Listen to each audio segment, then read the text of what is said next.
வாழ்க வையகம், வாழ்க வையகம், வாழ்க வையகம்.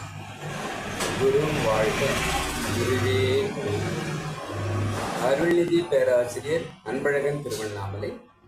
அனைத்து அன்புள்ளங்களுக்கும் வாழ்க வளங்கள். குருவின் நினைவில் நின்று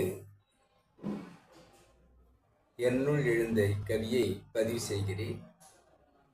சித்தர் பெருமை என்ற தலைப்பிலே இக்கவி எனக்கு தோன்றியிருக்கிறது.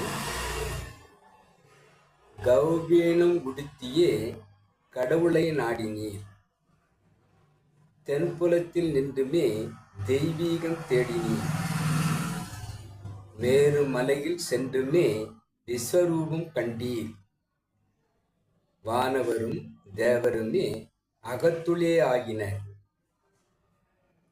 வருத்திடும் வினை யாவுமே வஞ்சிக்க மறுத்தன, தேடிடும் திரு திக்கெட்டும் வந்து சூழ, திரிகால ஞானம் திறம் யாவும் தெளிவாக, அண்டத்து இறைவனே அகமெல்லாம் பூரித்தான்.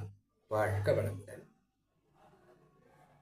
கோமணம் என்று சொல்லக்கூடிய கௌபீனத்தை உடுத்திக் கொண்டு கடவுளை இறைநிலையோடு எண்ணத்தை கலக்கவிட்டு ஏற்படும் ஓர் அமைதியிலே விழிப்பாயிருந்தார்கள். தென்புலத்தில் நின்றுமே அகத்தவம் செய்து தெய்வீகமாக அந்த இறை உணர்வை தேடினார்கள்.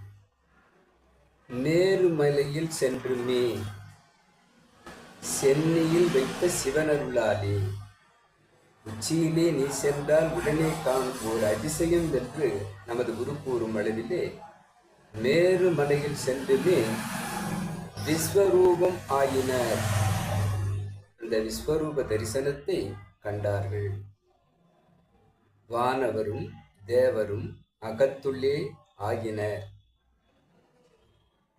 வானாதி வானர்களும் தேவர்களுமாக அந்த அகத்துளே அகக்காட்சியாக அனுமான காட்சியாக ஆகினர்.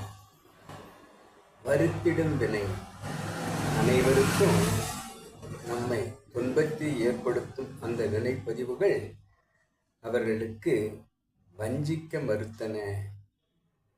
அவர்கள் நலமாக அந்த இறை இணைவை பெற வேண்டும் என்பதாக அவைகள் மாறியிருந்தது. தேடிடும் திரு, அவர்கள் எந்த இறைவனை உணர்வதற்காக பயணித்தார்களோ திக்கெட்டும் வந்து சூழ, அனைத்து பக்கங்களிலிருந்தும் அவர்களுக்கு அந்த இறை உணர்வு பெற திருகால ஞானம், அந்த இறைவனுடைய அந்த அறிவாக, முற்றறிவாக, பேரறிவாக, முழுமுதற் கடவுளின் அந்த இறை உணர்வு, அந்த ஞானம் அவர்களுக்குள் திறம் யாவும் தெளிவாக, அவர்களுக்கு அந்த திறம் யாவுமே தெளிவாக, அந்த முடிவு அனைத்துக்கும் முடிவாக இருக்கக்கூடிய அந்த இறைவன், அண்டத்தில் கடவுள் என அழைக்கப்படுபவன் இந்த பிண்டத்தூள் அகக்காட்சியாக அகமெல்லாம் பூரித்தான் என்று இக்கவி வந்திருக்கிறது. ஆக சித்தர் பெருமையை கூறும்போது கோமணத்தோடு தவமேற்ற அவர்களுக்கு சென்னியில் சிவன் அருளை பெற வேண்டும் என்று நின்ற அவர்களுக்கு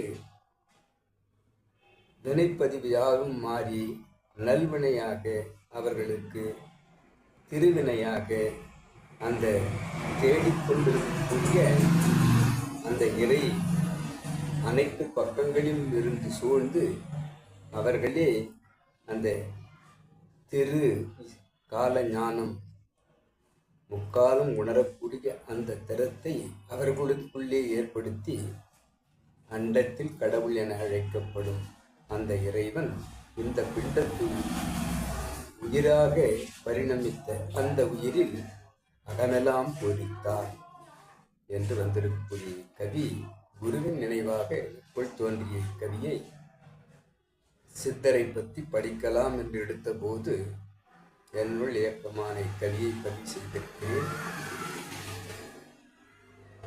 இக்கவி என்னுள் வருவதற்கு காரணமாக இருந்த எனது குரு வேதாத்ரி மகரிஷி அவர்களுக்கும் இவ்விளக்கத்தை என்னுள் ஏற்படுத்தி கவிதந்த இறையாற்றலுக்கும் இதுகாரும் செவிமடுத்த அனைத்து அன்பு உள்ளங்களுக்கும் நன்றி நன்றி நன்றி. வாழ்க வளமுடன் என வாழ்த்து நிறைவு செய்கிறேன். வாழ்க வளமுடன்.